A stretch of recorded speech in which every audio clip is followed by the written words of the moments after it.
హగ్గయి గ్రంథము మొదటి అధ్యాయము. రాజైన దర్యావేషు ఏలుబడి యందు 2వ సంవత్సరము 6వ నెల మొదటి దినమున ప్రవక్తయగు హగ్గయి ద్వారా యూదాదేశము మీద అధికారియు షయల్తీయేలు కుమారుడునైన జెరుబ్బాబెలుకును ప్రధాన యాజకుడును యెహోజాదాకు కుమారుడునైన యెహోషువకును యెహోవా వాక్కు ప్రత్యక్షమై ఈలాగు సెలవిచ్చెను. సైన్యములకు అధిపతియగు యెహోవా ఆజ్ఞ ఇచ్చినదేమనగా, సమయమింక రాలేదు, యెహోవా మందిరమును కట్టించుటకు సమయమింక రాలేదని ఈ జనులు చెప్పుచున్నారే. అందుకు యెహోవా వాక్కు ప్రత్యక్షమై ప్రవక్తయగు హగ్గయి ద్వారా సెలవిచ్చినదేమనగా, ఈ మందిరము పాడైయుండగా మీరు సరంబి వేసిన ఇండ్లలో నివసించుటకు ఇది సమయమా? కాబట్టి సైన్యములకధిపతియగు యెహోవా సెలవిచ్చినదేమనగా, మీ ప్రవర్తనను గూర్చి ఆలోచించుకొనుడి. మీరు విస్తారముగా విత్తినను మీకు కొంచెమే పండెను.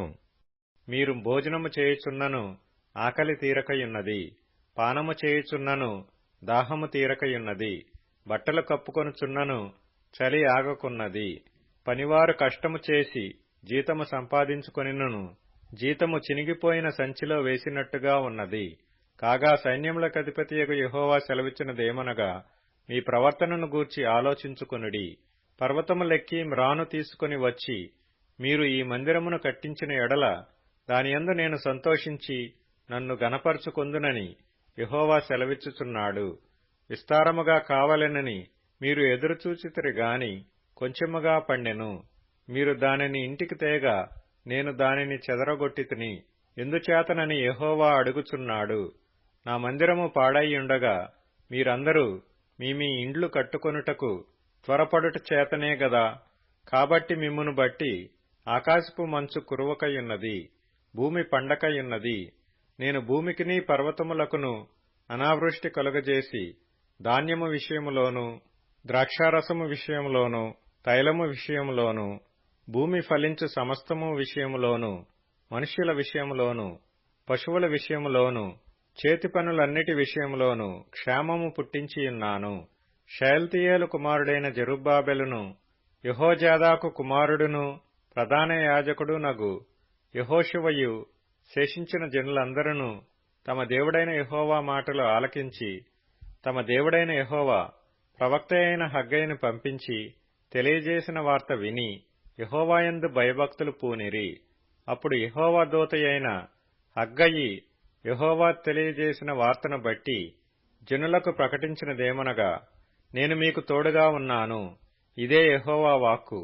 యెహోవా యూదాదేశపు అధికారియగు షయల్తీయేలు కుమారుడైన జెరుబ్బాబెలు యొక్క మనస్సును ప్రధాన యాజకుడగు యెహోజాదాకు కుమారుడైన యెహోషువ మనస్సును శేషించిన జనులందరి మనస్సును ప్రేరేపింపగా వారు కూడి వచ్చి రాజైన దర్యావేషు యొక్క ఏలుబడియందు 2వ సంవత్సరము 6వ నెల 24వ దినమున సైన్యములకు అధిపతియగు తమ దేవుని మందిరపు పనిచేయ మొదలుపెట్టిరి. హగ్గయి గ్రంథము 2వ అధ్యాయము. 7వ నెల 21వ దినమున యెహోవా వాక్కు ప్రవక్తయగు హగ్గయికి ప్రత్యక్షమై సెలవిచ్చినదేమనగా, నీవు యూదాదేశపు అధికారియగు షయల్తీయేలు కుమారుడైన జెరుబ్బాబెలుతోనూ ప్రధాన యాజకుడగు యెహోజాదాకు కుమారుడైన యెహోషువతోనూ శేషించిన జనులతోనూ ఇట్లనుము. పూర్వకాలమున ఈ మందిరమునకు కలిగిన మహిమను చూచిన వారు మీలో ఉన్నారు గదా. అట్టివారికి ఇది ఎట్టిదిగా కనబడుచున్నది, దానితో ఇది ఎందునను పోలినది కాదని తోచుచున్నది గదా. అయినను యెహోవా ఆజ్ఞ ఇచ్చినదేమనగా, జెరుబ్బాబెలు ధైర్యము తెచ్చుకొమ్ము. ప్రధాన యాజకుడగు యెహోజాదాకు కుమారుడవైన యెహోషువ ధైర్యము తెచ్చుకొమ్ము. దేశములోనున్న సమస్త జనులారా ధైర్యము తెచ్చుకొని పని జరిగించుడి. నేను మీకు తోడుగా ఉన్నాను. ఇదే సైన్యములకధిపతియగు యెహోవా వాక్కు. మీరు ఐగుప్తు దేశములో నుండి వచ్చినప్పుడు నేను మీతో చేసిన నిబంధన జ్ఞాపకం చేసుకొనుడి. నా ఆత్మ మీ మధ్యన ఉన్నది గనుక భయపడకుడి. మరియు సైన్యములకు అధిపతియగు యెహోవా సెలవిచ్చినదేమనగా, ఇక కొంతకాలము ఇంకొక మారు ఆకాశమును భూమిని సముద్రమును నేలను నేను కంపింపజేతును. నేను అన్యజనులనందరినీ కదిలింపగా అన్ని జనులందరి యొక్క ఇష్ట వస్తువులు తేబడును. నేను ఈ మందిరమును మహిమతో నింపుదును. ఇదే సైన్యములకు అధిపతియగు యెహోవా వాక్కు. వెండి నాది, బంగారము నాది. ఇదే సైన్యములకు అధిపతియగు యెహోవా వాక్కు. ఈ కడవరి మందిరము యొక్క మహిమ మునుపటి మందిరము యొక్క మహిమను మించునని సైన్యములకు అధిపతియగు యెహోవా సెలవిచ్చుచున్నాడు. ఈ స్థలమందు నేను సమాధానము నిలువననుగ్రహించెదను. ఇదే సైన్యములకు అధిపతియగు యెహోవా వాక్కు. మరియు దర్యావేషు ఏలుబడియందు 2వ సంవత్సరము 9వ నెల 24వ దినమున యెహోవా వాక్కు ప్రవక్తయగు హగ్గయికి ప్రత్యక్షమై సెలవిచ్చినదేమనగా, సైన్యములకు అధిపతియగు యెహోవా ఈలాగున ఆజ్ఞ ఇచ్చుచున్నాడు. యాజకుల యొద్ద ధర్మశాస్త్ర విచారణ చేయుము. ఒకడు ప్రతిష్ఠితమైన మాంసమును తన వస్త్రపు చెంగున కట్టుకొని తన చెంగుతో రొట్టెనైనను వంటకమునైనను ద్రాక్షారసమునైనను తైలమునైనను మరి ఏ విధమగు భోజన పదార్థమునైనను ముట్టిన ఎడల ఆ ముట్టినది ప్రతిష్ఠితమగునా అని యాజకులనడుగగా వారు కాదనిరి. శవమును ముట్టుట వలన ఒకడు అంటుపడి అట్టి వాటిలో దేనినైనను ముట్టిన ఎడల తాను ముట్టినది అపవిత్రమగునాయని హగ్గయి మరలా నడుగగా యాజకులు అది అపవిత్రమగుననిరి. అప్పుడు హగ్గయి వారికీలాగు ప్రత్యుత్తరమిచ్చెను, ఈ ప్రజలును ఈ జనులును నా దృష్టికి అలాగుననే ఉన్నారు. వారు చేయు క్రియలన్నీయు వారచ్చట అర్పించినవి అన్నీయు నా దృష్టికి అపవిత్రములు. ఇదే యెహోవా వాక్కు. ఈ రాతి మీద రాయి ఇంచి యెహోవా మందిరము కట్టనారంభించినది మొదలుకొని ఆ వెనుక మీకు సంభవించిన దానిని ఆలోచన చేసుకొనుడి. నాట నుండి ఒకడు 20 కుప్పల కంకులు వేయగా 10 కుప్పలంత ధాన్యమే తేలుచున్నది. తీసుకొనవలనని 50 కొలల తొట్టి యొద్దకు ఒకడు రాగా 20 కొలలు మాత్రమే దొరుకును. తెగులుతోనూ కాటుకతోనూ వడగండ్లతోనూ మీ కష్టార్జితమంతటిని నేను నాశనము చేసియున్నాను. అయినను మీలో ఒకడును తిరిగి నా యొద్దకు రాలేదు. ఇదే యెహోవా వాక్కు. మీరు ఆలోచించుకొనుడి. ఇంతకు ముందుగా 9వ నెల 24వ దినము నుండి, అనగా యెహోవా మందిరపు పునాది వేసిన నాటి నుండి మీకు సంభవించిన దానిని ఆలోచించుకొనుడి. కొట్లలో ధాన్యమున్నదా? ద్రాక్ష చెట్లైనను అంజూరపు చెట్లైనను దానిమ్మ చెట్లైనను ఒలీవ చెట్లైనను ఫలించకపోయెను గదా. అయితే ఇది మొదలుకొని నేను మిమ్మును ఆశీర్వదించెదను. మరియు ఆ నెల 24వ దినమున యెహోవా వాక్కు హగ్గయికి మరలా ప్రత్యక్షమై సెలవిచ్చినదేమనగా, యూదాదేశపు అధికారియగు జెరుబ్బాబెలుతో ఇట్లనుము, ఆకాశమును భూమిని నేను కంపింపజేయుచున్నాను. రాజ్యముల సింహాసనములను నేను క్రింద పడవేతును. అన్ని జనుల రాజ్యములకు కలిగిన బలమును నాశనము చేతును. రథములను వాటిని ఎక్కిన వారిని క్రింద పడవేతును. గుర్రములను రౌతులను ఒకరి ఖడ్గము చేత ఒకరు కూలుదురు. నా సేవకుడవును షయల్తీయేలు కుమారుడువునైన జెరుబ్బాబెలు, నేను నిన్ను ఏర్పరచుకొనియున్నాను గనుక ఆ దినమున నేను నిన్ను తీసుకొని ముద్రయుంగరముగా చేతును. ఇదే సైన్యములకు అధిపతియగు యెహోవా వాక్కు. జకర్యా గ్రంథము 1వ అధ్యాయము.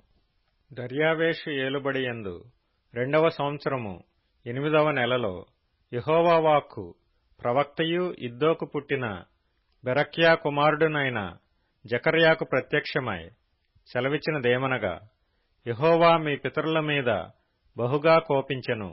కాబట్టి నీవు వారితో ఇట్లనుము, సైన్యములకు అధిపతియగు యెహోవా సెలవిచ్చినదేమనగా, మీరు నా తట్టు తిరిగిన ఎడల నేను మీ తట్టు తిరుగుదునని సైన్యములకు అధిపతియగు యెహోవా సెలవిచ్చుచున్నాడు. ఇదే సైన్యములకు అధిపతియగు యెహోవా వాక్కు. మీరు మీ పితరుల వంటి వారై ఉండవద్దు. పూర్వీకులైన ప్రవక్తలు సైన్యములకు అధిపతియగు యెహోవా సెలవిచ్చినదేమనగా, మీ దుర్మార్గతను మీ దుష్క్రియలను మాని తిరుగుడని వారికి ప్రకటించినను వారు వినకపోయిరి, నా మాట ఆలకించకపోయిరి. ఇదే యెహోవా వాక్కు. మీ పితరులేమైరి? ప్రవక్తలు నిత్యము బ్రతుకుదురా? అయినను నా సేవకులైన ప్రవక్తలకు నేను సెలవిచ్చిన మాటలను కట్టడలను మీ పితరుల విషయంలో నెరవేరలేదా? నెరవేరగా వారు తిరిగి మన ప్రవర్తనను బట్టియు క్రియలను బట్టియు యెహోవా మనకు చేయదలిచిన ప్రకారముగా ఆయన అంతయు మనకు చేసియున్నాడని చెప్పుకొనిరి. మరియు దర్యావేషు ఏలుబడియందు 2వ సంవత్సరము శెబాటు అను 11వ నెల 24వ దినమున యెహోవా వాక్కు ప్రవక్తయు ఇద్దోకు పుట్టిన బెరక్యా కుమారుడునైన జకర్యాకు ప్రత్యక్షమై ఈలాగు సెలవిచ్చెను. రాత్రి ఎర్రని గుర్రము నెక్కిన మనుష్యుడొకడు నాకు కనబడెను. అతడు లోయలోనున్న గొంజి చెట్లలో నిలువబడి ఉండగా అతని వెనుక ఎర్రని గుర్రములను చుక్కలు చుక్కలు గల గుర్రములను తెల్లని గుర్రములను కనబడెను. అప్పుడు నా ఏలినవాడ, ఇవి ఏమని నేను అడుగగా, నాతో మాట్లాడు దూత, ఇవి ఏమి అయినది నేను నీకు తెలియజేతునెను. అప్పుడు గొంజి చెట్లలో నిలువబడియున్నవాడు, ఇవి లోకమంతటను తిరుగులాడుటకు యెహోవా పంపించిన గుర్రములని చెప్పెను. అవి గొంజి చెట్ల మధ్యను నిలువబడి యెహోవా దూతను చూచి, మేము లోకమంతటా తిరుగులాడి వచ్చియున్నాము. ఇదిగో లోకులందరూ శాంతము కలిగి నిమ్మళముగా ఉన్నారని చెప్పెను. అందుకు యెహోవా దూత, సైన్యములకు అధిపతియగు యెహోవా, 70 సంవత్సరముల నుండి నీవు యెరూషలేము మీదను యూదా పట్టణముల మీదను కోపముంచియున్నావే, ఇక ఎన్నాళ్లు కనికరింపకయుందువు అని మనవి చేయగా, యెహోవా నాతో మాట్లాడిన దూతకు ఆదరణయైన మధుర వచనములతో ఉత్తరమిచ్చెను. కాబట్టి నాతో మాట్లాడుచున్న దూత నాతో ఇట్లనెను, నీవు ప్రకటన చేయవలసినదేమనగా, సైన్యములకు అధిపతియగు యెహోవా ఈలాగు సెలవిచ్చుచున్నాడు, నేను యెరూషలేము విషయములోను సీయోను విషయములోను అధికాసక్తి కలిగియున్నాను. నిమ్మళముగా ఉన్న అన్యజనుల మీద నేను బహుగా కోపించుచున్నాను. ఎలయనగా నేను కొంచెము కోపపడగా కీడు చేయవలనన్న తాత్పర్యముతో వారు సహాయులైరి. కాబట్టి యెహోవా సెలవిచ్చినదేమనగా, వాత్సల్యము గలవాడనై నేను యెరూషలేము తట్టు తిరిగియున్నాను. అందులో నా మందిరము కట్టబడును. యెరూషలేము మీద శిల్పకారులు నూలు సాగలాగుదురు. ఇదే సైన్యములకు అధిపతియగు యెహోవా వాక్కు. నీవు ఇంకనూ ప్రకటన చేయవలసినదేమనగా, ఇక నా పట్టణములు భాగ్యముతో మరి ఎక్కువగా నింపబడును. ఇంకనూ యెహోవా సీయోనును ఓదార్చును, యెరూషలేమును ఆయన ఇకనూ కోరుకొనును. అప్పుడు నేను తేరి చూడగా 4 కొమ్ములు కనబడెను. ఇవి ఏమిటి అని నేను నాతో మాట్లాడుచున్న దూతనడుగగా, అతడు, ఇవి యూదావారిని ఇశ్రాయేలు వారిని యెరూషలేము నివాసులను చెదరగొట్టిన కొమ్ములనెను. యెహోవా 4 కంసాలులను నాకు కనపరచగా, వీరేమి చేయబోచున్నారని నేనడిగినందుకు ఆయన, ఎవడనూ తల ఎత్తకుండా యూదావారిని చెదరగొట్టిన కొమ్ములు ఇవే. అయితే వాటిని భయపెట్టుటకును యూదాదేశస్థులనందరినీ చెదరగొట్టుటకై వారి మీద బలాత్కారము జరిగించిన అన్యజనుల కొమ్ములను పడగొట్టుటకును వీరు వచ్చియున్నారని నాకు సెలవిచ్చెను. కీర్తనల గ్రంథం 147వ కీర్తన. భూమికి ఆజ్ఞనిచ్చువాడు ఆయనే, ఆయన వాక్యము బహువేగముగా పరిగెత్తును. గొర్రెబొచ్చు వంటి మహిమ కురిపించువాడు ఆయనే, బూడిద వంటి మంచు కణములు చల్లువాడు ఆయనే, ముక్కముక్కలుగా వడగండ్లు విసురువాడు ఆయనే. ఆయన పుట్టించు చలికి ఎవరు నిలువగలరు? ఆయన ఆజ్ఞ ఇయ్యగా అవన్నీయు కరిగిపోవును. ఆయన తన గాలి విసరజేయగా నీళ్లు ప్రవహించును. ఆయన తన వాక్యము యాకోబునకు తెలియజేసెను, తన కట్టడలను తన న్యాయ విధులను ఇశ్రాయేలీయునకు తెలియజేసెను. ఏ జనమునకు ఆయన ఈలాగు చేసియుండలేదు. ఆయన న్యాయ విధులు వారికి తెలియకయేయున్నవి. యెహోవాను స్తుతించుడి. సామెతల గ్రంథం 31వ అధ్యాయము. దీనులకు తన చెయ్యి చాపును, దరిద్రులకు తన చేతులు చాపును. తన ఇంటి వారికి చలి తగులునని భయపడదు. ఆమె ఇంటి వారందరూ రక్తవర్ణ వస్త్రములు ధరించిన వారు. ఆమె పరుపులను సిద్ధపరచుకొనును. ఆమె బట్టలు సన్నని నారబట్టలు, రక్తవర్ణపు వస్త్రములు. ప్రకటన గ్రంథము 18వ అధ్యాయము.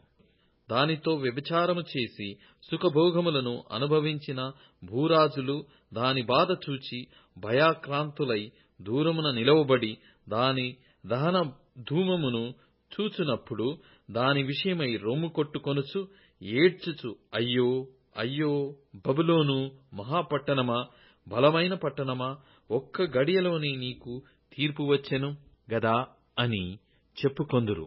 లోకములోని వర్తకులను ఆ పట్టణమును చూచి ఏడ్చుచు తమ సరుకులను అనగా బంగారు, వెండి, రత్నములు, ముత్యములు, సన్నపు నారబట్టలు, ఊదారంగు బట్టలు, పట్టుబట్టలు, రక్తవర్ణపు బట్టలు మొదలైన సరకులను, ప్రతివిధమైన డబ్బ మ్రానును, ప్రతివిధమైన దంతపు వస్తువులను, మిక్కిలి విలువగల కర్ర, ఇత్తడి, ఇనుము, చలవరాళ్ళు మొదలైన వాటితో చేయబడిన ప్రతివిధమైన వస్తువులను, దాల్చిన చెక్క, ఓమము, ధూప ద్రవ్యములు, అత్తరు, సాంబ్రాణి, ద్రాక్షారసము, నూనె, మెత్తని పిండి, గోధుమలు, పశువులు, గొర్రెలు మొదలగు వాటిని, గుర్రములను, రథములను, దాసులను, మనుషుల ప్రాణములను ఇక మీదట ఎవడునూ కొనడు. నీ ప్రాణమునకు ఇష్టమైన ఫలములు నిన్ను విడిచిపోయెను. రుచ్యమైనవన్నీయు దివ్యమైనవన్నీయు నీకు దొరకకుండా నశించిపోయినవి. అవి ఇక మీదట కనబడనే కనబడవని చెప్పుకొనుచు దాని గూర్చి దుఃఖపడుదురు.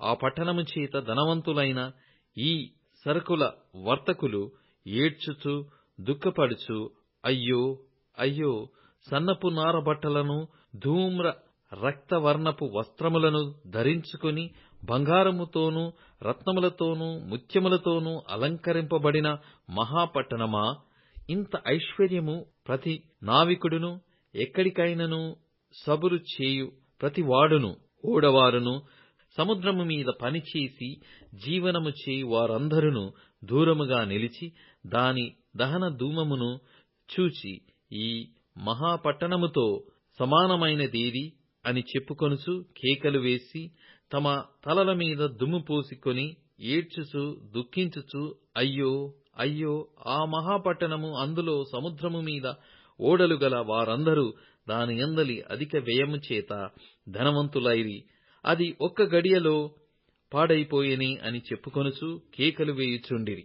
పరలోకమా, పరిశుద్ధులారా, అపోస్తలులారా, ప్రవక్తలారా, దాని గూర్చి ఆనందించుడి. ఏలయనగా దాని చేత మీకు కలిగిన తీర్పుకు ప్రతిగా దేవుడు ఆ పట్టణమునకు తీర్పు తీర్చియున్నాడు. తరువాత బలిష్ఠుడైన యొక్క దూత గొప్ప తిరుగటి రాతి వంటి రాయి ఎత్తి సముద్రములో పడవేసి, ఇలాగు మహాపట్టణమైన బబులోను వేగముగా పడద్రోయబడి ఇక ఎన్నటికిని కనబడకపోవును. నీ వర్తకులు భూమి మీద గొప్ప ప్రభువులయ్యుండిరి. జనములన్నీయు నీ మాయమంత్రముల చేత మోసపోయిరి. కావున వైణికుల యొక్కయు, గాయకుల యొక్కయు, పిల్లనగ్రోవి ఊదువారి యొక్కయు, బూరలు ఊదువారి యొక్కయు శబ్దము ఇక ఎన్నడునూ నీలో వినబడదు. మరి ఏ శిల్పమైన చేయు శిల్పి ఎవడును నీలో ఎంతమాత్రమును కనబడడు. తిరుగటి ధ్వని ఇక ఎన్నడునూ నీలో వినబడదు. దీపపు వెలుగు నీలో ఇకను ప్రకాశింపనే ప్రకాశింపదు. పెళ్లి కుమారుని స్వరమును, పెళ్లి కుమార్తె స్వరమును నీలో ఇక ఎన్నడునూ వినబడవు అని చెప్పెను. మరియు ప్రవక్తల యొక్కయు, పరిశుద్ధుల యొక్కయు, భూమి మీద వధింపబడిన వారందరి యొక్కయు రక్తము ఆ పట్టణములో కనబడెననెను.